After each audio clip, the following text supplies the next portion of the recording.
Hi Amish, welcome back to DC Conversations. Thanks, Rashmi. Yeah, so yeah, first let's begin what Chola Tigers is all about. So, the Chola Tigers is historical fiction. Um, it's set on the premise that after um, Sultan Mahmud Ghazni destroyed the Somnath temple, the most powerful man of that era, which is Emperor Rajendra, decided to respond to it. And along with his ally, Emperor Bhojdev Parmar of Malwa, it's a region of modern Madhya Pradesh, Chhattisgarh, that area. And he put together a team of an assassination squad of people, Indians from across India, Hindus and Muslims, men and women, and they traveled to Ghazni to assassinate Mahmud. So this is the historical fiction of that assassination squad. What is it about this particular chapter, like Somnath's aftermath and the idea of retaliation, that actually appealed to you? You thought that this is a compelling story. For me, in fact, the story of the last 1,000 years is a compelling story. Um, just that it hasn't been presented to us correctly. Um, a lot of the historical narratives that we have today were built during the British Raj, and they had an obvious reason. They wanted to divide and rule. The Yeah. sad part is we carried on with it post 1947, which is very unfortunate. Um, so, two things that strike me. One, British colonial rule is not called the Christian invasion, but the Turkic colonial rule is called the Islamic invasion. And this was something that was formulated by the British. When uh, Krishnadev Raya or Chhatrapati Shivaji or Raja Hemchandra were fighting the foreigners, they didn't use the term Muslim in there. They used the term Turushka, which is Sanskrit for Turks. So our ancestors were clear. The British changed it, and one can understand why. And they had their own. They wanted to divide us, obviously.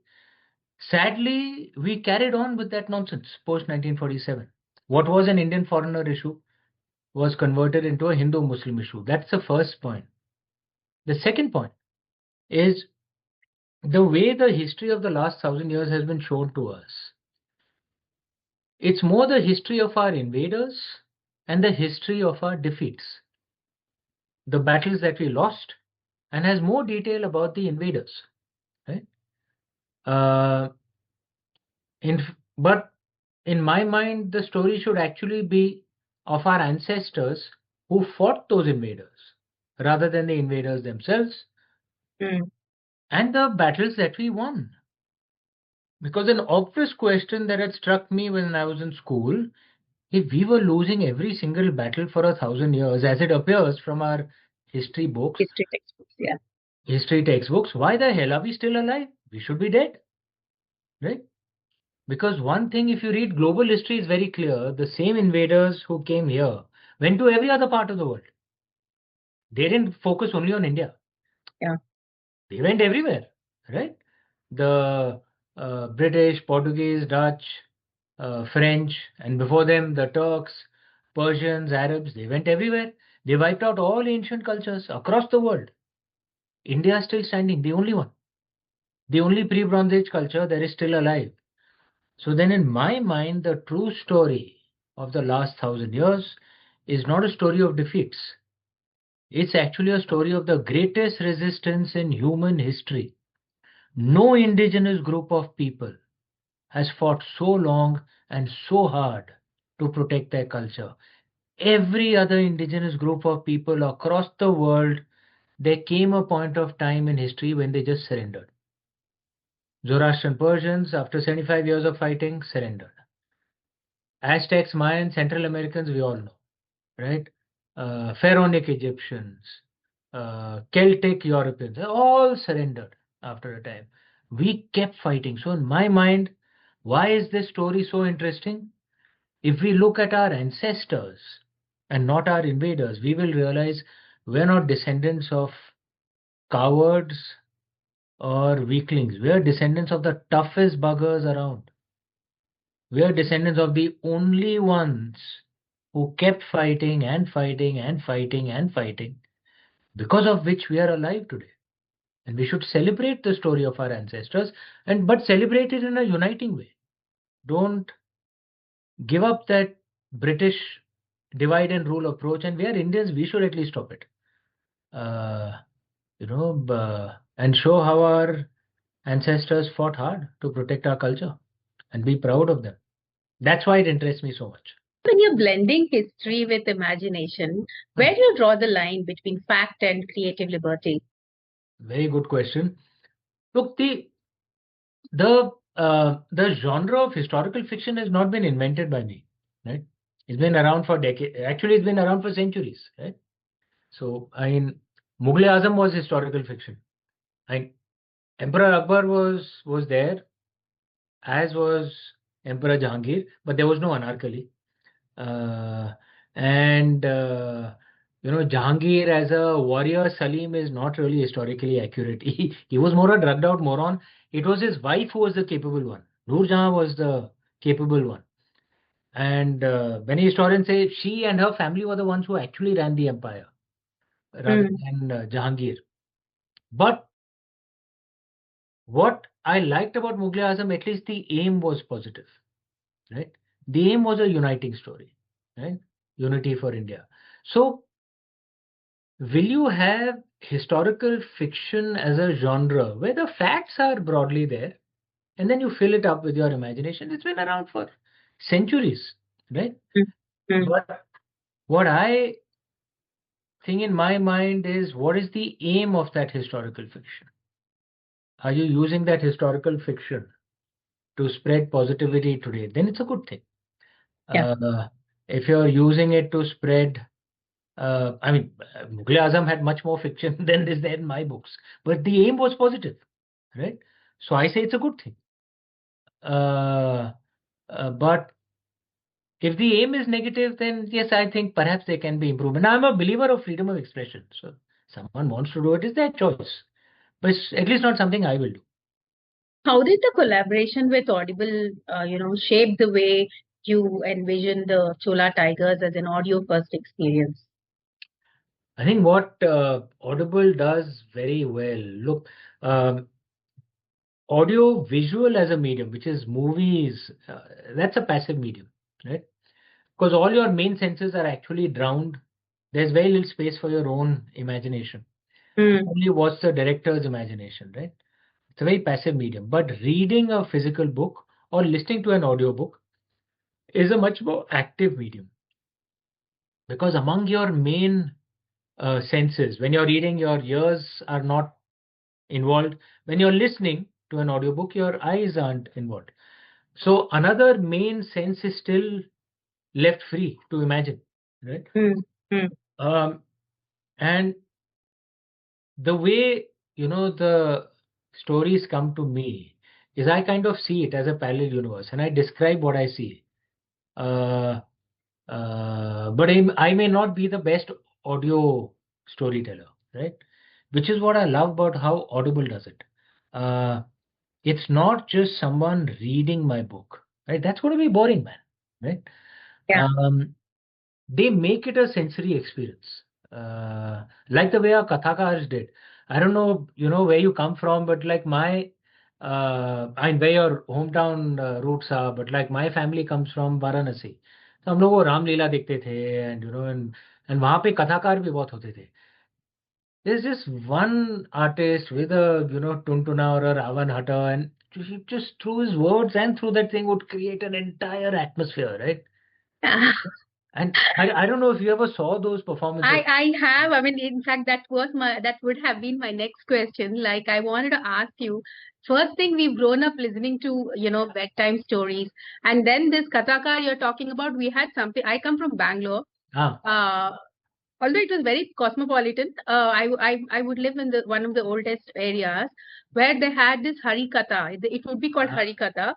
So Navratri and Shivratri. So there was this one artist who would come with his, Dabura, and then he would narrate all these stories of mythology, and he would also throw in a little bit of humor to Yeah, make sure that it stays imprinted in your mind. exactly. So that And there is no longer there. So I was wanting to ask you if something like Audible could revive and probably make people, connect with that ancient cultural memory that we all had. Rishmi, I actually think they're doing that to a large measure because it's not just someone reading the book. In a war scene, you'll have music coming in like that. Yeah. You know, the artist reading is not just a reader. He or she is a performer. Mm. With the voice modulation, with this thing. So actually, that's what those kathakars were. Yeah. Right. And in India, it's not a new medium. It's actually an ancient medium which is just being revived in a Yes. way, which is Yes. why I'm so gung ho about this medium. It's in a way a revival of a lost art. And I mean, of course, I'm not deriding movies. There's a space for every medium here. There's a Correct. space for Yes. reading. There's a Absolutely. space for listening. There's a space for the audiovisual medium, a movie medium. And it's nice to have different senses uh, tickled at different times. What is the larger philosophical or cultural message you think listeners would, the takeaway would be for the listeners of Chola Tigers? I think the best answer to that is a line that I've actually put in the book, Mm. uh, which is an adaptation of uh, a line that is spoken in my father's native UP, which is Kaurav 100 और Pandav 5, Mm. एक आए तो 105. That the Kauravas may be 100, the Pandavas may be 5, but if an outsider attacks, we're 105. Right. Um, we Indians must have that attitude. We are we are an argumentative lot. Okay, that's the reality of who we are. We are not a compliant, quiet bunch. We are not, boss. Okay, and we're never going to change. You put 10 Indians in a room, you'll be lucky if you stop at only 15 opinions, because each Indian himself have two opinions. Okay. We are that way. Yeah. Sometimes we argue with ourselves only. We don't need someone else to argue with. This is who we are, right? And all this is okay. This is, in fact, there are some people who say we should become more like the Chinese. We can never be like the Chinese. They are compliant. It's as a culture. It's a culture of compliance who follow what the bosses tell them to do. We're a culture of rebellion, right? Um and we should celebrate this. I'm not against this. This is part of our strength. It's what gives us passion. It's what gives us creativity. We should be who we are. Don't try and be someone else. But at the same time, never ally with a foreigner against a fellow Indian. Never. Uh, our ancestors were exceptionally brave, no doubt. But if there's one mistake they made repeatedly, it was internal divisions. Many of the battles of Panipat were lost because of internal divisions. Battle of Plassey was lost because of internal divisions. The Anglo-Maratha wars, where the British actually ended up, because of which the British ended up controlling most of India, were lost because of internal divisions.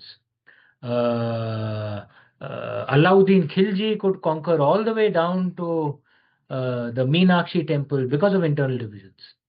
Um, this is a mistake our ancestors made repeatedly. And there is there's a change happening in the world today. The geopolitical order is changing. Mm. The post Second World War, the American-led order is clearly in decline. What the new order will be, no one knows. Okay. But if we Indians don't play our cards right, like we didn't after the Second World War, we will suffer for decades. Right? And the reason we couldn't play our cards right after the Second World War is we weren't even free. We weren't at the table to play the cards. The British were ruling us. But now we're a strong country with the fourth largest economy. We have a chance. Okay, but we shouldn't mess up that chance because of silly internal divisions. Whatever our internal arguments. Okay, Yeah. have those. But realize that if we Indians are not united at this critical time, we will suffer for decades. There's There's an anti-immigrant mood across the world. Okay, when Indians are being attacked in Ireland, in the US, so many places. In Ireland, when they were being attacked, do you think they were asking anyone, what language are you speaking? Are you speaking Kannada? Are you speaking Hindi? Are you speaking Tamil? Are you speaking Gujarati? They saw an Indian, they attacked. They didn't Yeah. ask, are you Hindu? Are you Muslim? Are you Christian? They saw an Indian, they attacked. Right? They don't differentiate between us. We are the idiots who think that, Yeah. yeah, no. And these internal divisions have to stop. And if there's one central message I want to give, it is this: don't never ally with a foreigner against a fellow Indian. If you're an Indian, regardless of your religion, caste, community, language spoken, whatever, if you're an Indian, you're one of us. We must have that attitude. The last time we spoke, you were talking about how, Indian history is a treasure trove of inspiring stories. For generations, it will inspire, and you have so many stories in our own history. So, from the legend of Suhail Dev to your upcoming projects, how do you choose, which forgotten chapters of history to reimagine? I know it'll sound strange, but I don't really choose. It really is like the subject chooses me. I finished a book and I'm thinking, and something just strikes, and I just start moving in that direction. I am very, very, very planned in most of my left-brained activities. Okay, all my finances, my contracts, my date schedule, my wallet is actually, or the currency notes are organized denomination-wise, facing right side up. I'm that hyper organized. But there's one area of my life where I'm completely instinctive. I do no planning. It's just wherever the inspiration pulls me, I go, which is the area of my writing. Uh, so it's up to Lord Shiva. He has to decide what my next book will be. So great. So, what next after Chola Tigers? I have various story ideas. Like I said, there are various story ideas in the Indic Chronicle space. Uh, so many legends and heroes and heroines who fought over the last 1,000 years. Fifth book of the Ramchandra series, which will connect it to the Shiva trilogy also. Besides, few movie projects that I'm working on and a video game. I also have a book idea set in the modern day crime fiction in the UK. I have a fantasy fiction. So Lord Shiva has to decide which one. I have more than enough ideas. He has to pull me towards one, which I will start very soon, I think in a week or two. Thank you so much, Amish. Thank you so Thanks, much for Rachel. joining.